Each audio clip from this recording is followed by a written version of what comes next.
Welcome to Minute Mirror Diplomacy. This is Zain Khan. Today's topic, understanding Pakistan's economic challenges and their solutions. Joining us from Malaysia, an international economist based in Malaysia, Shan Saeed. He's also the chief economist of Juwai IQI. Welcome to our show, Shan Saeed. This is Zain Khan. It's such a pleasure having you.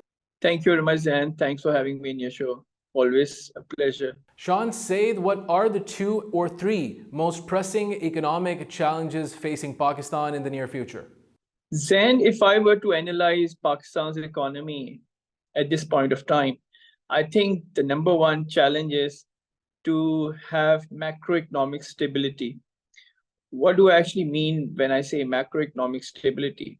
It means we need to have political, economic, and financial stability. Right now, as we all know, Pakistan is going through some various challenges post-election, and the government has been formed. So let's see how soon the government can build that momentum to get the macroeconomic stability back into the equation, and that is very important. Number 2, how to increase reserves at this point of time, because reserves are not in a very good situation. So how to build from $8 billion to $20 billion? Obviously, we need to have increased exports and we need to have more remittances in order to build those reserves. Number 3, we need to have an engagement strategy with IMF. And the IMF has already put some conditions for Pakistan, and Pakistan has to meet those conditions. So these 3 are the key challenges for Pakistan in the near or midterm, I would say, in the next 3 to 6 months.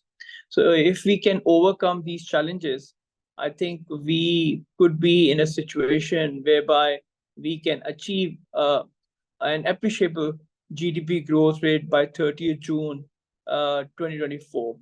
But it remains to be seen how the government can tackle this situation and how they can come up with an economic strategy. That is the prime concern for many local and international investors. I want to get to a very technical question. How has Pakistan's reliance on external debt contributed to its current economic situation?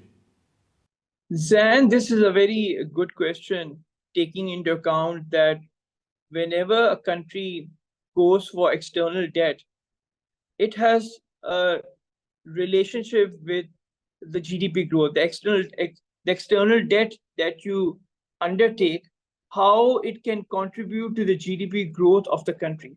For Pakistan, it has not really worked because our debt has been piling up and we have not been able to increase our GDP size as compared to other countries like Malaysia or Indonesia or Singapore. So external debt has put pressure on Pakistan's economy. Our debt is already $130 billion, which is massive.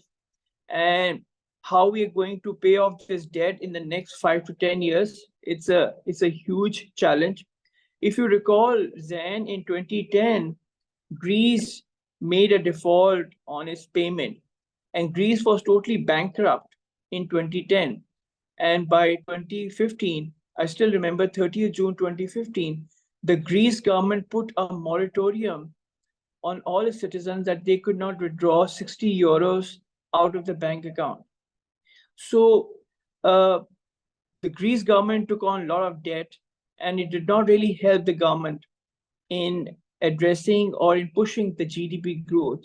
So Pakistan needs to analyze its economic strategy, how instead of relying on debt, they need to undergo some structural reforms. They need to see what needs to be done, because whatever the government will do, it will be a very painful exercise. And this will not bear fruits overnight. It will take a bit longer. Any policy that the government undertakes, it takes good 12 to 15 months for that policy to make an impact on the economy. So I expect the same, that government will go through some structural reforms, they will take some painful decisions, and people will have to go through those painful decisions, unfortunately. Uh, so, has the external debt contributed to the positive outlook of GDP in Pakistan? I would say no, because debt has not contributed any significant impact at the macro level. And Pakistan has always suffered because our policy structure is not in line with what the market expects. So we need to align our economic strategy along with the market conditions and what the markets are actually expecting the government to do. So to answer your question, external debt has put pressure on Pakistan's economy. It has not really contributed to GDP growth. Just to understand your point of view, in your opinion, what are the most effective strategies for Pakistan to address its trade deficit? Then it's very simple. You have to increase your exports. Look at countries like Malaysia, they were behind us, South Korea, Singapore, Indonesia. I just came back from Indonesia 4 months ago. And then I was very impressed with the country's progress, what the country has done after the Asian financial crisis in 1998. If you recall, Indonesian rupiah went down by 80% against US dollar. Thai baht went down by 70%. Malaysian ringgit went down by 44%. South Korean won went down by 44%. All these currencies took massive hitting. And from 1998, as of 2023, last year, all these countries have made massive progress. And I know the Indonesian ambassador to Malaysia, he said we have been given three targets. The targets are how to increase FDI, how to increase exports, and how to increase tourism for the country. So these are the three mandates that all the Indonesian ambassadors are working on, that the president of Indonesia, Jokowi, has given to them. So we need to bring in FDI, we need to increase our exports. And Pakistan is such a beautiful country like Malaysia, Indonesia, Singapore, that we need to attract tourism. Tourism has become an economic tool to boost your GDP growth. And a lot of people have got money post COVID, people want to travel. So, this is one of those economic strategies that the government can pursue, increasing FDI, increasing exports, and increasing FDI. And government should give mandate to all the ambassadors and high commissioners globally where Pakistani missions are there, that these are the three mandates for you. You have to increase the FDI for Pakistan, increase exports, look for new markets, engage with trade associations in Pakistan, and bring tourism to the country. In this way, we will be able to improve our trade deficit. In fact, we will can we can have trade surplus if we work on these three economic strategies.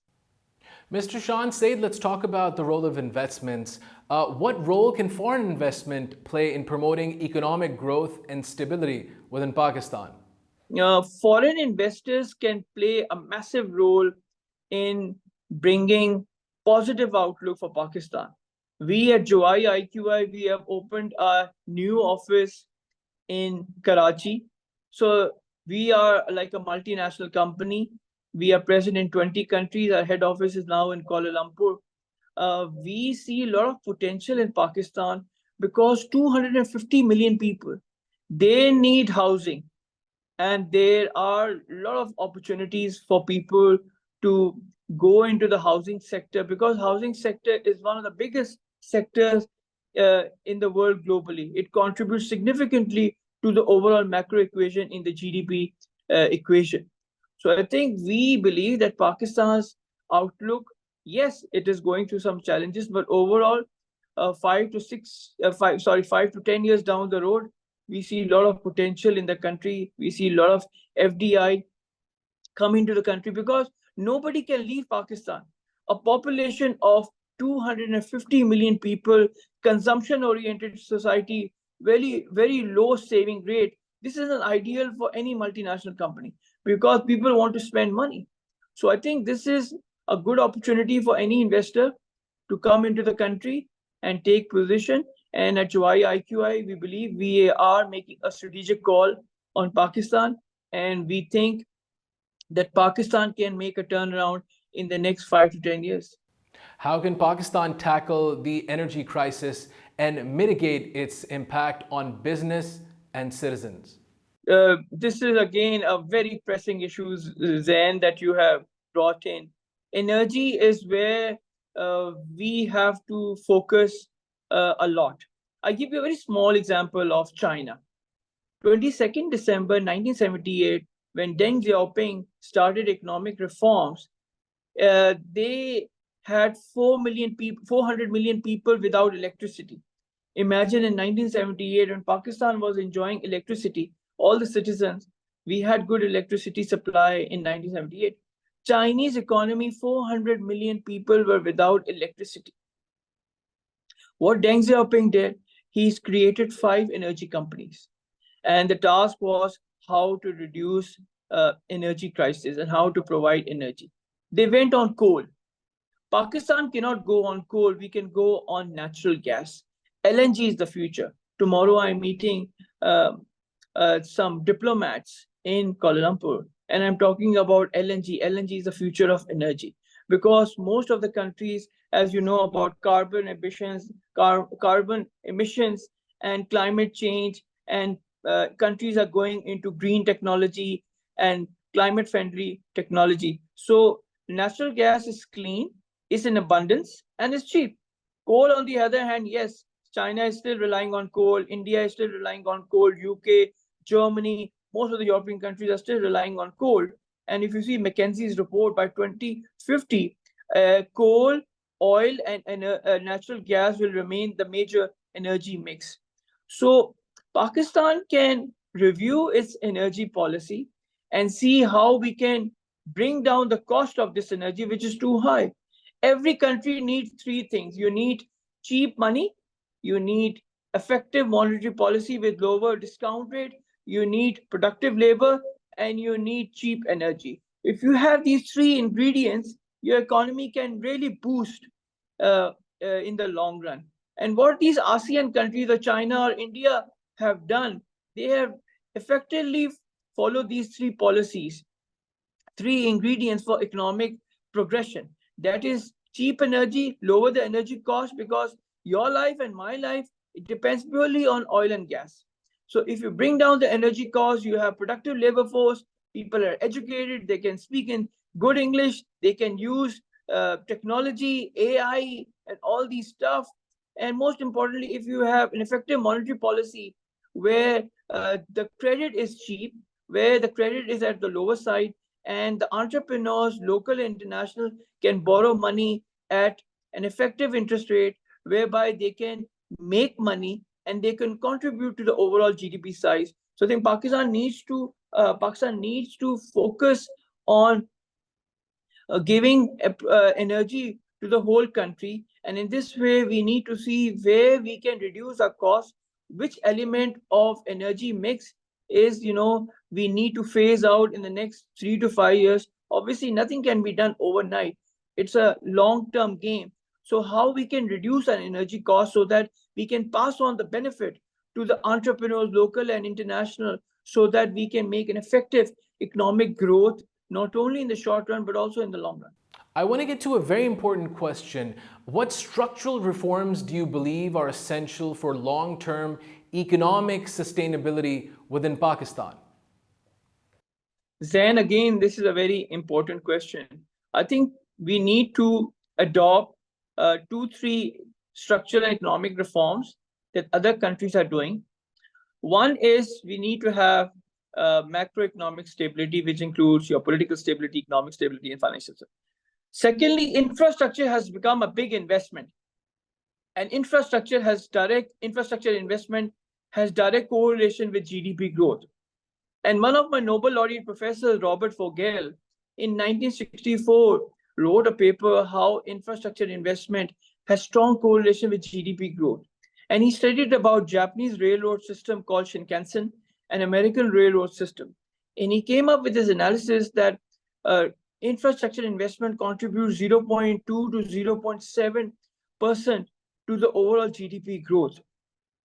I was fortunate enough that one of my professors at University of Chicago sent me to World Bank and IMF annual meeting in 2017 in Washington, D.C. And on 12th October, the first topic was Belt and Road Initiative.